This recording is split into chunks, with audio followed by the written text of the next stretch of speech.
Hey everybody, it is Scott the Steehnroller Steen with winnersandwhiners.com, coming to you from deep in the bowels of the Winners and Whiners Sports and Entertainment Complex to bring you today's Deep 3. As always, you know the drill. If you're having some fun digging what we're doing, we'd appreciate a little thumb smash there as you give us the like. Appreciate it. Thanks, guys. And of course, don't forget to check out the show that my partner Scott Reichel and I do each and every day, 3 p.m. Eastern, 2 p.m. Central, as we head back to the window Monday through Friday. So check that out right here on your regular station. And of course, don't forget to tell us what you're playing today, whatever you got cooked up. You got a little NBA, you got a little college ball, some hockey, whatever it is. Put those plays in the comment section. You get them right, you'll get a shout out, and you get enough of them right, and you could be the capper of the day. All right, guys, a quick heads up here for those of you that think I drone on too long.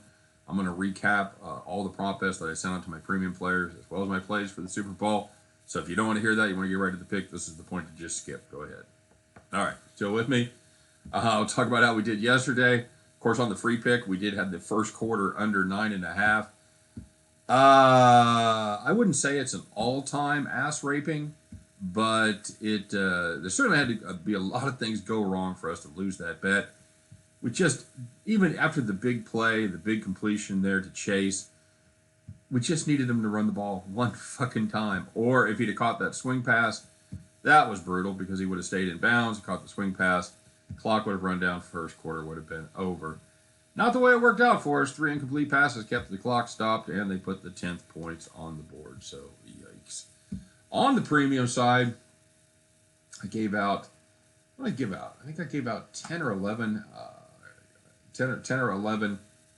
on the premium side as far as prop action goes, and just double checking here. And then I gave out, as far as my plays go, I gave out the side, which I had I like the Bengals on the money line, guys. We grabbed it at 175. That was the highest I'd seen it all week.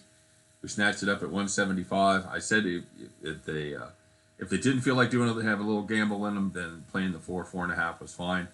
So hopefully some of the players hedged that a little bit as well. So close, so very close, but yep, not quite. So, and then we did have the under as well as far as the total goes. So,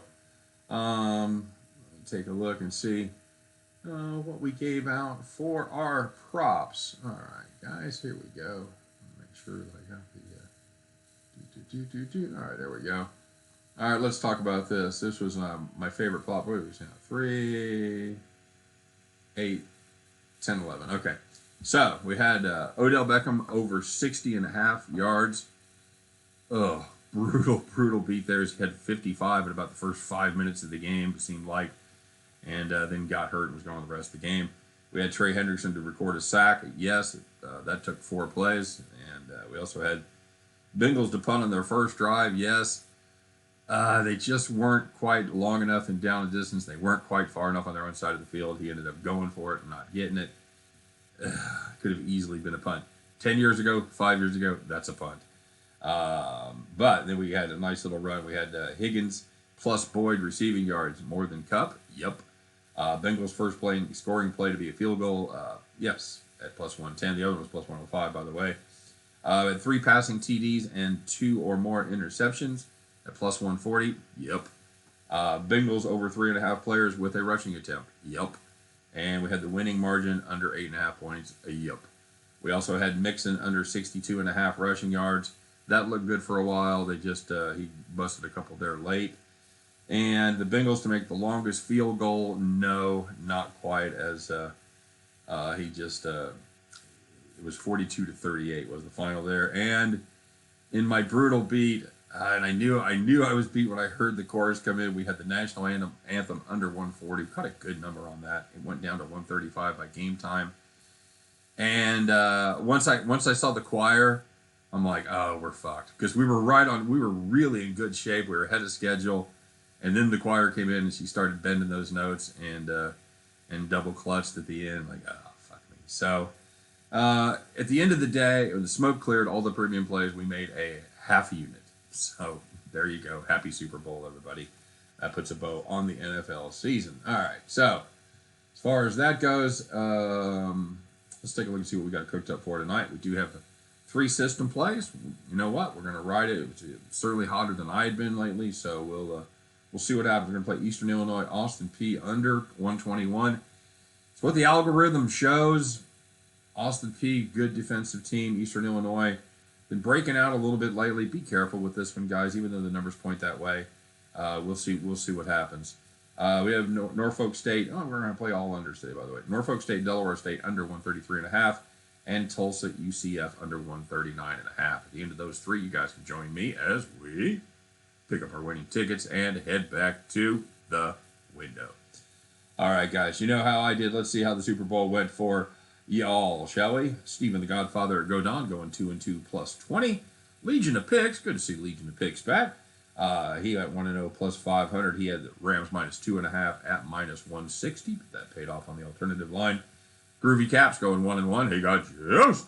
Bronco Devil showed up. Max Garcia at 1-0 plus 500. Had the first kickoff to be a touchback. That was a good play because all the scuttlebutt, and we talked about it on our show, they don't use a regular K ball. They use a different ball. It's much harder, and it's very rare that the opening kickoff is a touchback. So McPherson just absolutely blasted that one and went about 3 yards deep. So nice call, Max. Brandon Zerfus 1-0 plus 300. R. Rivera 9-1-1, 3-2 plus 80.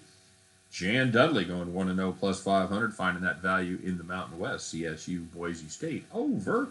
Francisco Hernandez going 2-1 plus 95. Eric at Tennis Star went 1-1. He got juiced. And Thomas McCool went 1-1, and he got juiced.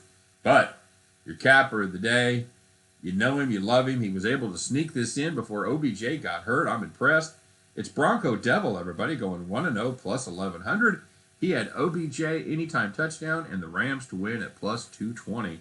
There's a prop master general. I know he had a shit ton of props. Bronco, you have to end up telling us how you did, man. I appreciate it.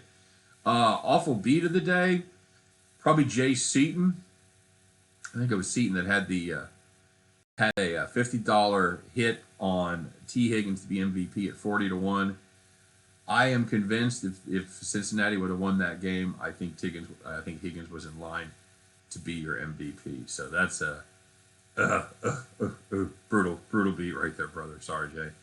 All right. So anyway, Bronco Devil 1-0 plus 1,100. Congratulations, my friend, because you are the capper of the day. Well done. Well done to the rest of you. Hope you guys had a fun football season. And yeah, on to the hardwood we go. Hopefully we can make a little money before baseball gets started, and hopefully baseball will get started. All right. So you guys have a great day. Thanks for watching this. If you're just a football person and we're not going to be seeing you until September, appreciate the views, appreciate the comments, and all that good stuff. Hope you have a great spring, summer, and yeah, we'll see you again in the fall. For the rest of you, we'll see you again tomorrow as we do this each and every day at the night show. And then don't forget to check us out here later today, 3 p.m. Eastern, 2 p.m. Central, as Scott and I will do our very best to help you in your journey to head back to the window. Take care, you guys. We'll see you then. Bye-bye.